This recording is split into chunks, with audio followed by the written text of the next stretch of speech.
All right, from outer space to overseas, right now, Vice President J.D. Vance and top U.S. negotiators are in Pakistan for high-stakes peace talks with Iran. Yeah, as we said, a lot going on these days. President Trump says he is preparing the military to resume military strikes if a deal is not reached. Lucas Tomlinson is live in Islamabad with the very latest. Good morning, Lucas.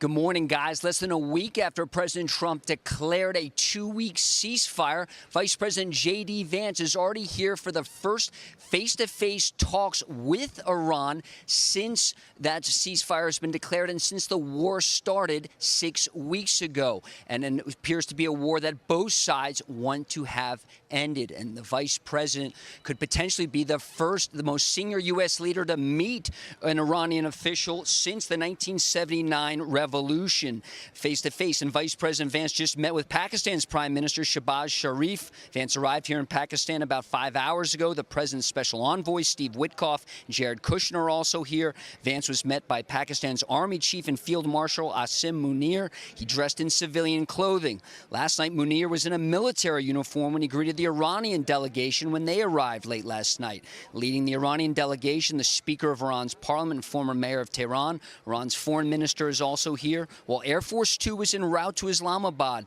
Ghalibaf, the Iranian speaker, issued 2 ultimatums before negotiations could proceed: a ceasefire in Lebanon and the release of Iran's blocked assets. Just a few moments ago, before we went on air, guys, a U.S. official is denying that the U.S. has released any assets before these talks have even started. Here was Vice President Vance before departing for the talks here in Islamabad. I think it's going to be positive. We'll, of course, see. As the President of the United States said, if the Iranians are willing to negotiate in good faith, we're certainly willing to extend the open hand. If they're going to try to play us, then they're going to find that the negotiating team is not that receptive. So we're going to try to have a positive negotiation. The President has gave us some pretty clear guidelines, and we're going to see. And President Trump telling the New York Post, quote, "We have a reset going. We're loading up the ships with the best ammunition, the best weapons ever made, even better than what we did previously. And we blew them apart. And if we don't have a deal, we'll be using them, and we will be using them very effectively." Some key issues hanging over these talks as more U.S. forces arrive in the region with 2 key issues. That's opening up the Strait of Hormuz, also the future of Iran's nuclear program. And it appears that the Iranians are happy that Vice President J.D. Vance is here in Islamabad to lead the talks after previous talks before the war failed, guys. So Lucas, real quick, Iran's parliament speaker, Mohammad Ghalibaf, put these preconditions for the talks to start that included ceasefire in Lebanon and unfreezing of assets. Is there any indication that this is in jeopardy of starting?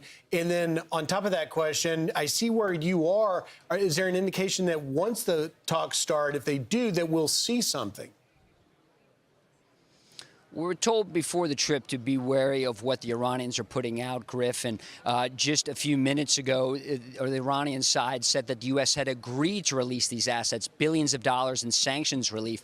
But just moments before coming on air, Griff, a senior U.S. official denied that any sanctions relief had taken place, saying simply, "We haven't even sat down to begin these negotiations." Again, Vice President Vance just wrapping up a meeting with Pakistan's Prime Minister Shehbaz Sharif and has not yet met face-to-face with the Iranian delegation. And by the way, there's no guarantee that Vance will be meeting face-to-face with the Iranian side. Pakistan is mediating these talks, and just like we saw in Oman, these exchange of notes could be taking place. But the vice president is here in Islamabad to lead the talks, and he would be the most senior U.S. official to meet an Iranian delegation since before the 1979 revolution, guys. You know, wow. Lucas, you'd given some biographical points about the Iranian side of the negotiations. What do we know about them personally in the sense of, you know, how much of hardliners are they? What can we sort of expect from, you know, how they'll be pursuing these negotiations? Well, if I heard you correctly, Lisa, a little distance here, some 7,000 miles away, you know, President Trump wants to see the Strait of Hormuz open. That's a big issue. And as we heard from General Keane, Iran shut down the Strait of Hormuz to stop the war, and the U.S. has effectively stopped the war. But the White House has insisted all week that this war was only going to last 4 to 6 weeks. Today marks 6 weeks since the start of the war, Lisa. Well, Lucas, I don't know if you can hear me. What I wanted to know is, For the Iranian side, are they hardliners? What do we know about them personally and the way that they might be entering into these negotiations?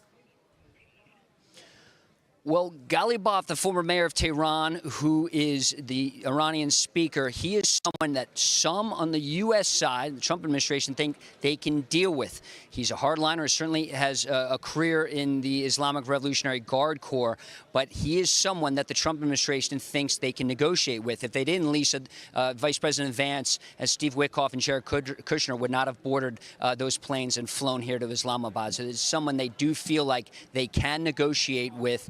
But as we just saw in the weeks prior, over a month of round-the-clock bombing, some 13,000 airstrikes, if these talks don't bear fruit, the U.S. military's finger is still on the triggers, we were told, and this war could resume. Yeah.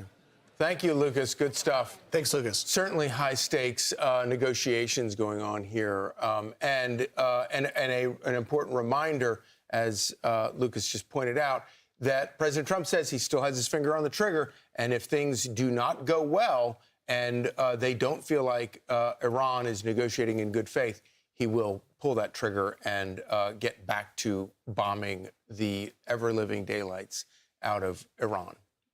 I'm Steve Doocy. I'm Brian Kilmeade. And I'm Ainsley Earhart. And click here to subscribe to the Fox News YouTube page to catch our hottest interviews and most compelling analysis.